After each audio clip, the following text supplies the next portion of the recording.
Hello everyone, this is Payal Tiwari. Welcome to our channel Aadharshila classes. आज इस वीडियो में हमारा जो 8th चैप्टर है how free is the press, जिसकी राइटर हैं डोरोथी एल सायर्स, इसका हम समरी पढ़ने वाले हैं। ठीक है, तो चलिए वीडियो को स्टार्ट करते हैं।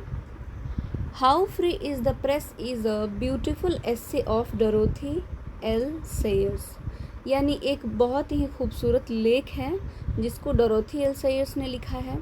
She was the first woman to graduate from Oxford University, और डोरोथी ले सायर्स जो हैं वो सबसे प्रथम महिला हैं जिन्होंने ऑक्सफोर्ड यूनिवर्सिटी से ग्रेजुएट किया है। ठीक है, in this essay she expresses her view against the misuse of the freedom of the press, और इस लेख में, इस एस्से में वो अपना नज़रिया व्यक्त करना चाहती हैं प्रेस जो है वो अपने आज़ादी का जो मिसयूज़ करता है उसके खिलाफ। ठीक है, इट इज़ बिलीव्ड, ये माना जाता है that there can be no free people without the freedom of the press, कि जहाँ फ्री प्रेस ना हो वहाँ फ्री पीपल भी नहीं रह सकते हैं, यानी जहाँ प्रेस को आज़ादी नहीं हो वहाँ इंसान कैसे आज़ाद रह सकता है।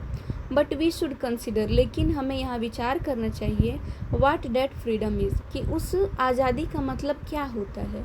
यानी हम जो प्रेस के फ्रीडम के बारे में अगर हम बात करते हैं तो उसकी लिमिटेशंस क्या होनी चाहिए, कितनी फ्रीडम मिलनी चाहिए प्रेस को। ठीक है, the freedom of press means freedom from direction of censorship by the government, यानी प्रेस के फ्रीडम का मतलब है कि सरकार की तरफ से जो नियंत्रण लगाया जाता है प्रेस पे, उससे बस उसे आज़ादी मिल जाए। ठीक है, इन दिस रेस्पेक्ट, और इस संदर्भ में British press is free, British का जो प्रेस है वो क्या है, वो आज़ाद है। It can attack eight politics, वो ब्रिटिश की राजनीति पे भी अटैक कर सकता है।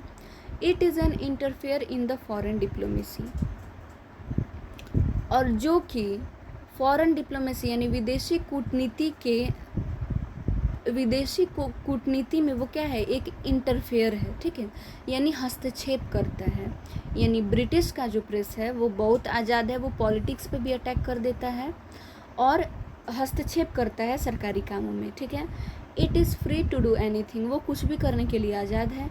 And on occasion it can be a weapon to threat the government, और समय आने पे वो सरकार को धमकाने का एक हथियार भी बन जाता है। ठीक है, क्योंकि वहाँ की प्रेस को कुछ ज़्यादा ही आज़ादी है।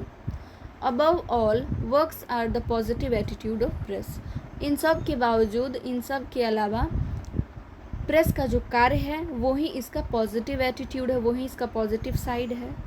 बट सम टाइम, लेकिन कभी कभी, this freedom is misused by the press, press को जो आज़ादी मिली है प्रेस उसका दुरुपयोग करता है कभी कभी। ठीक है, our democracy teaches us that the state is not the master but the servant of the people, हमारी डेमोक्रेसी हमें क्या सिखाती है कि स्टेट जो है वो मास्टर नहीं है, यानी राज्य जो है वो बड़ा नहीं है, बल्कि स्टेट जो है वो लोगों का नौकर है, मास्टर नहीं है। यानी स्टेट लोगों को कंट्रोल नहीं करता है, बल्कि जो जनता है वो राज्य को कंट्रोल करती है।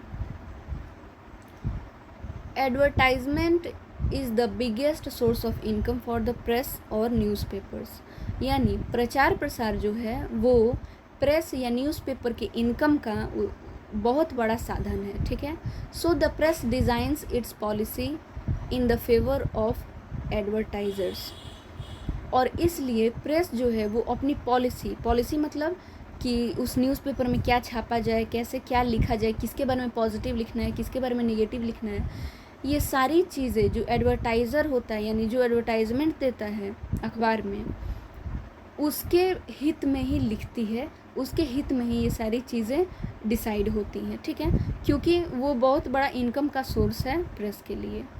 The policy of newspapers is shaped by the interest of their owner, और सेकेंड जो है वो क्या है, सेकेंड है कि जो उसका ओनर है, यानी वो न्यूज़पेपर, वो प्रेस जिसका है, जो उसका मालिक है, उसके दिलचस्पी के हिसाब से भी ये डिसाइड होता है कि पेपर में क्या छापा जाए, कैसे छापा जाए, किसके बारे में पॉजिटिव लिखना है, किसके बारे में नेगेटिव। ये सारी चीज़ें ये दोनों मिलकर डिसाइड करते हैं। कौन कौन, एक तो एडवर्टाइज़र और दूसरा ओनर, उस न्यूज़पेपर का, उस प्रेस का। अबव ऑल, इन सब के बावजूद factors causes the misuse of the press, बहुत सारे ऐसे कारण हैं जिनकी वजह से प्रेस जो है वो अपनी आज़ादी का मिसयूज़ करता है। सयर्स writes clearly against the misreporting by the press, जो हमारी राइटर हैं डोरोथी ले सयर्स, वो एकदम साफ तौर पे प्रेस की जो मिस रिपोर्टिंग है, यानी प्रेस जो गलत छापता है, बातों को तोड़ मड़ोड़ के पेश करता है, जो चीज़ें नहीं भी हुई होती हैं उन्हें भी लिख देता है, ये सारी चीज़ों के खिलाफ साफ रूप से लिखती हैं। ठीक है, सो आई होप आपको समझ में आ गया होगा समरी। मिलते हैं नेक्स्ट वीडियो में नेक्स्ट चैप्टर के समरी के साथ।